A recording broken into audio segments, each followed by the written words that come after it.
Chosen ones, not everyone drawn to your light is coming because they want to heal. Some of them are coming because they want to feed on your energy. Not all vampires come with fangs. Some of them feel very familiar. Valerie, talk to them. They feed through resonance, not recognition. They study your light until they can mimic its warmth, then use that reflection to slip past your guard. Energy, vampires don't just drain your time, they drain your frequency. Every reaction is a sip, every argument a refill. See, they don't steal your power outright. They bait you into giving it willingly. They poke your old wounds just enough to make you leak emotion. Because emotion is energy in motion, and once it's moving, they can drink from the spill. So pay attention to what drains you after it smiles at you. Pay attention to who only shows up when you're shining. The moment you stop reacting, you starve them, because once you stop feeding them attention, the illusion collapses. They can only live inside your response. You see, chosen one, you have such a loving heart. You have so much joy and love that you want to be able to share that with the world. You want to help people because you know what it feels like to not be helped. You know what it feels like to be ignored. You know what it feels like to be overlooked. So when you come in contact with people, you want to make sure that they don't feel the same way you were made to feel. And that's very commendable.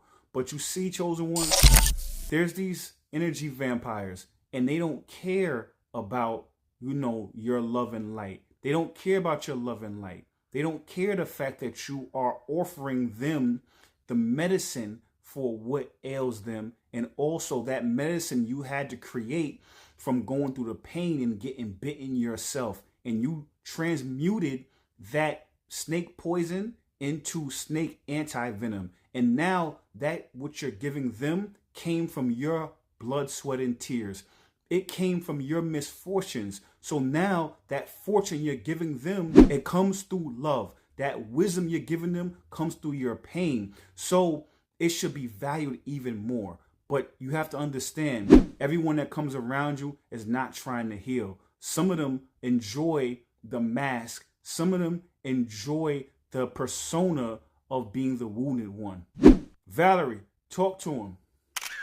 They love the title of healer because it hides the truth that they're feeding. Some people only feel powerful when they can stir a storm inside someone bright, because they've never learned to create their own weather.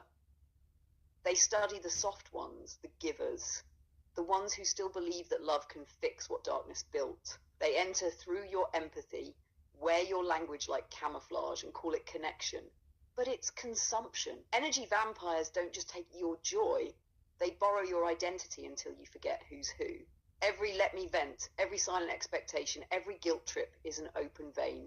But here's the turn. Once you see the pattern, you close the portal. Awareness severs the cord. The medicine you made from your pain isn't for the world to drain. It's for you to sustain.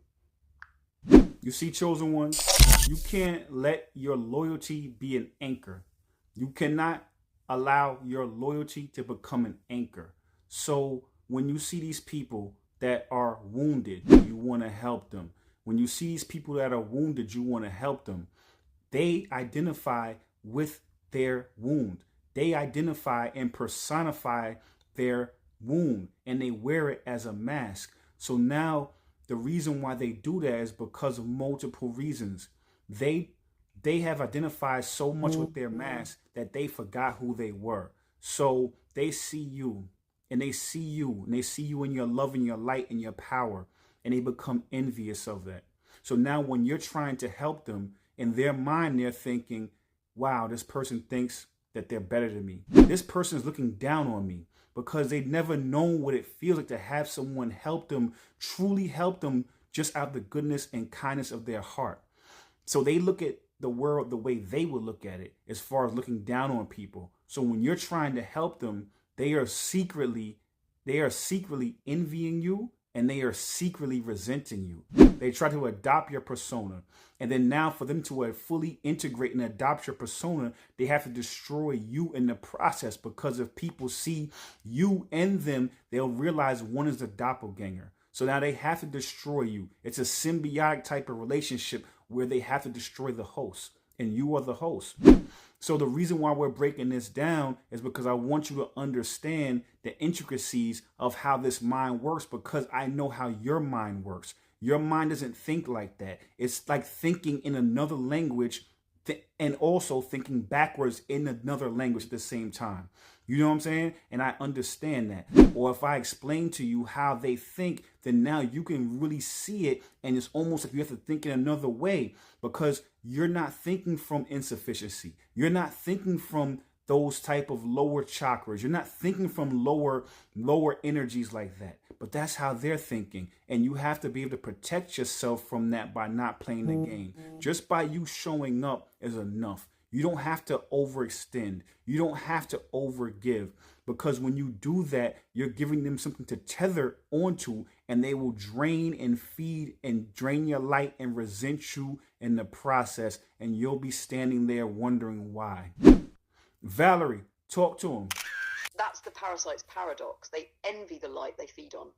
They can't steal your soul, so they study your pattern, mimic your tone, mirror your peace. Because to someone trapped in scarcity, imitation feels like survival. And that's where your test begins. The lesson isn't to harden, it's to discern. The real ones refill you, the hungry ones hollow you. You'll know the difference by how you feel after you share. When you start protecting your energy, you'll notice who calls it ego. When you start saying no, you'll see who loved you only for your yes. That's the audit. That's the awakening. You don't save them by dimming. You save them by staying lit long enough for their own shadow to notice the light. You see, chosen one, everything is a mirror. Everything that you deal with and encounter is a mirror and an experience in this 3D experience. So I say what to say is that when you deal and you encounter these energy vampires, they inadvertently show you where your wounds are at. They show you where you decide to become the caregiver, where you decide to become the helper, the healer. End of the day, the only person you can heal is yourself. Can people have their own responsibility to heal themselves as well?